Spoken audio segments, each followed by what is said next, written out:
Hi, good day. Today, we will be talking about what are the resources needed in order to implement a curriculum and what are the instruments to be used to measure the student's progress. My name is Mark Daniel PALER and this is Advanced Philosophy Education 9031. But first, we are going to know what is a curriculum. Before, the curriculum specifies a course or a listing of subjects. This is just like when you go to a registrar and ask what is a curriculum. The registrar will give you a listing of subjects that you have to go through in order to finish a course. But in a modern time, curriculum refers to the entire educational environment or the total learning experience. So it is not just a merely subjects or a course, but it involves also students, the teachers, the faculty, the facility, and the community that surrounds it. That's what the curriculum is all about.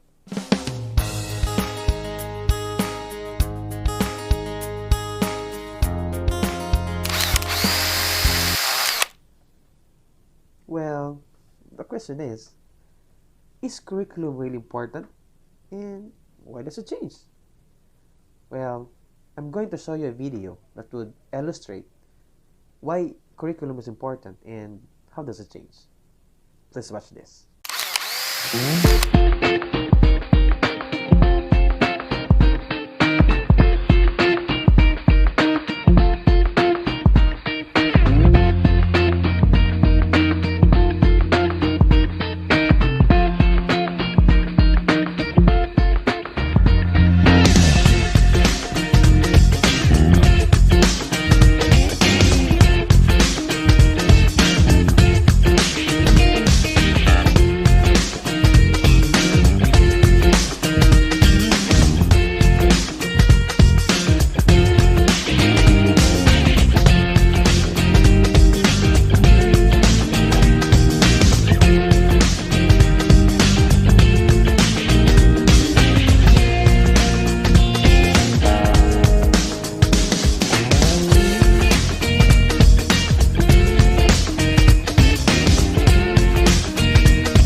Well, if you're going to compare the curriculum models from the traditional way into the modern times, in the traditional way, the curriculum is teacher-centered, but in modern times, the curriculum is student-centered. In the traditional time, it's a knowledge-giving, but in the modern time, it is a problem-based. In the traditional time, the curriculum is discipline-led, but in modern time, the curriculum is integrated from one subject to the other. See? The learner's needs change from time to time. That is why the curriculum should also change to cope up with the learner's needs. Sounds great, huh?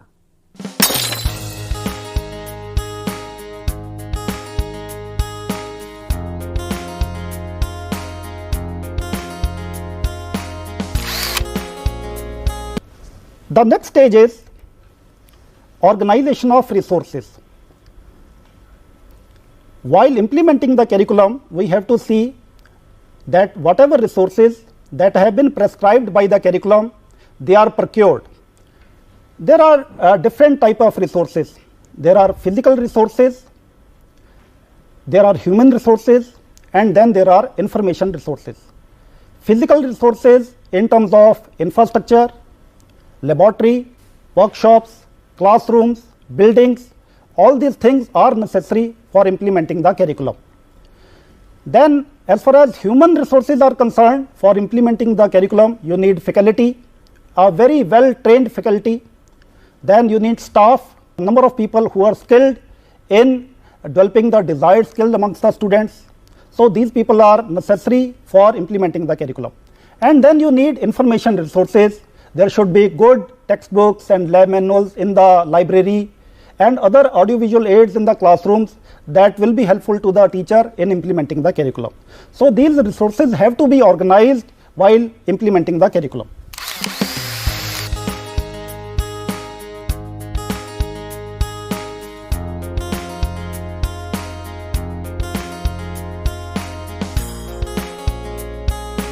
Well, there are three types of resources you have to organize in order to implement a curriculum.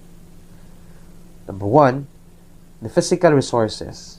So this pertains to the infrastructures, the laboratories, the workshops, the classrooms, the buildings, all the facilities that helps to aid the learning of the students. The second one is the human resources. It involves the well-trained faculty. Well, maybe this is the reason why there's always a qualification in order for you to become a teacher in a certain institution. The staff, the workers, especially the stakeholders. Last one is the information resources. Example of which is all the good books that present in your libraries, the visual aids, and the information and communication technology that is present in your classrooms that helps the teachers to implement the curriculum. All of these things are very much important in the curriculum implementation.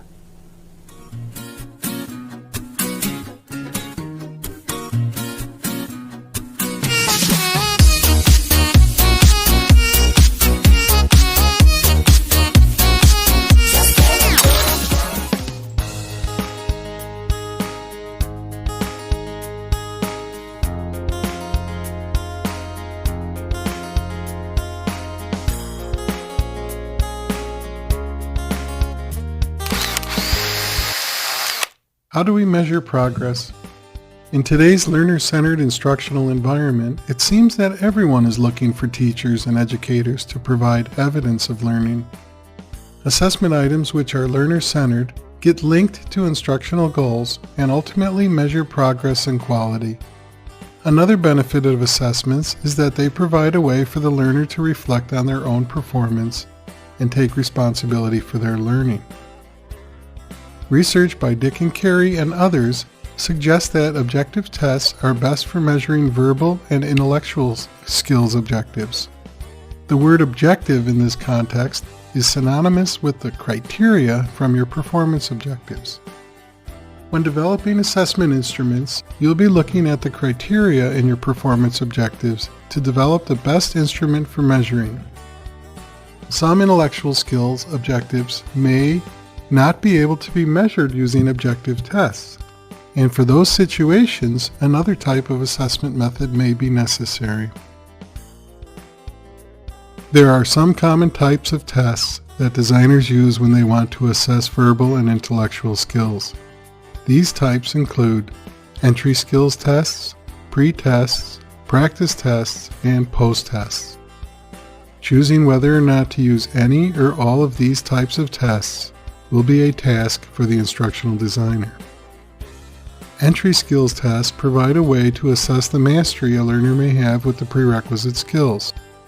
Remember, you won't be providing any instruction for any of the prerequisite skills, and some learners may not have a good handle on those skills.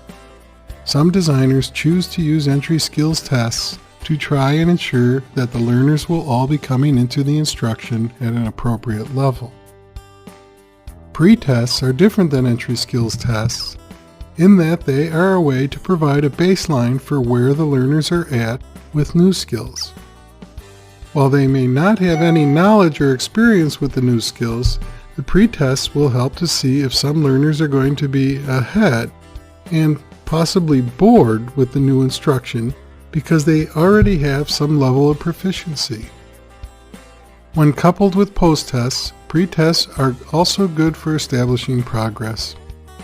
Practice tests are used often and provide a way to provide for active participation on the part of the learner. Practice tests help to achieve mastery of some skills and also provide periodic feedback for both the instructor and the learner. Post-tests are probably the most common way to measure whether or not objectives have been met. We often see post-tests in most all types of instruction. How do we develop good assessment instruments? The only way to be able to measure any level of mastery with a skill is to make sure that the test item criteria matches that of the performance objective.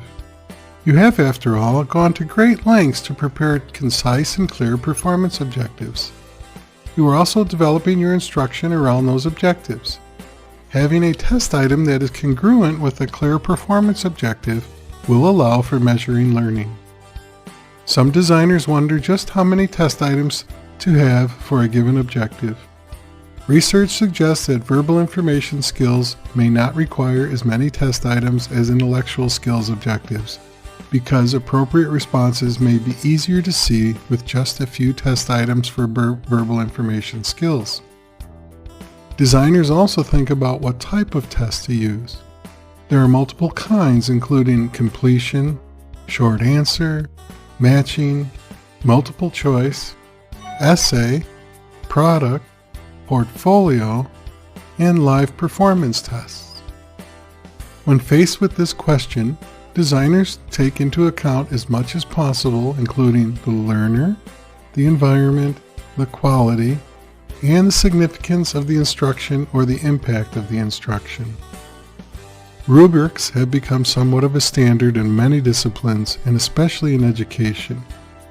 As you develop instruction and assessment instruments, consider providing rubrics up front for the learner to make clear to them how they will be assessed. Sometimes we think that only sit-down, closed book, multiple choice or essay tests are the only way to develop an objective. There are, however, many different ways to develop objective assessment instruments. Many designers and teachers like to have project-based tests, or portfolios, or performance-based tests. These are all objective types of assessment that can work as a good way to measure quality and success. Using assessment instruments is likely the only way that a designer is going to be able to measure success of instruction. From an instructional design process perspective, assessment instruments should be considered during the design phase when you're writing performance objectives. As you move into the development phase, develop your assessment instruments and ensure that they are matched to your performance objectives.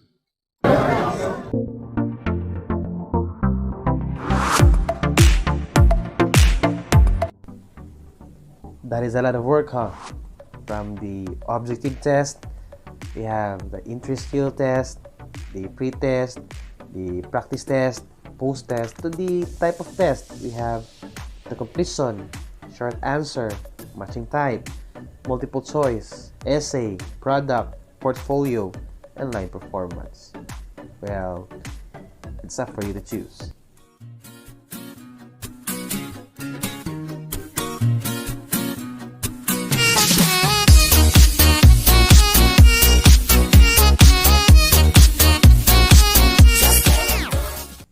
For me, the true essence of the curriculum is when the learning is being applied to the real life situation.